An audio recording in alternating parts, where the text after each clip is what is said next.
once again, Where Harry Met Sally for me is one of those films that I put on if I'm starting to get a cold, or if I've had a bad day, or if I feel kind of, you know, crappy about things.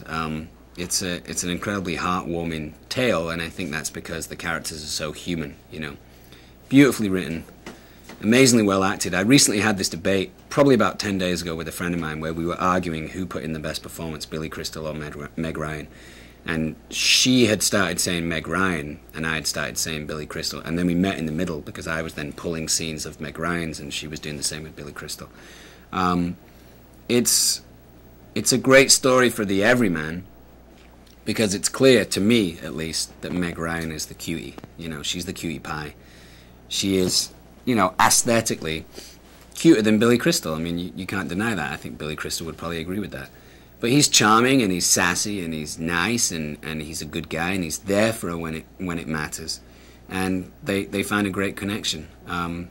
There's some truly beautiful, sharp, witty lines in there.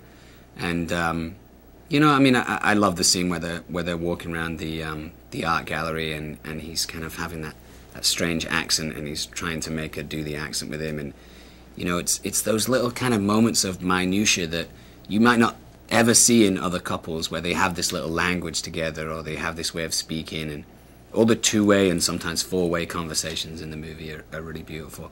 And it ends on New Year's... Well, it doesn't end on New Year's Eve, but there's a peak on New Year's Eve. And New Year's Eve is a hugely significant holiday for me. I've always associated it with friends. You know, family is Christmas, but friends is New Year's Eve, and girlfriends is New Year's Eve. So for it to kind of peak on New Year's Eve was important, because my New Year's Eve always peaked with a girlfriend or with a bunch of really close friends.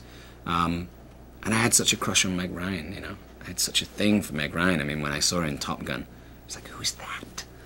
So for her to be playing the lead, and for her to go from that, you know, slightly goofy, gawky hairstyle that she had at the start to being really quite sexy at the end, is fun.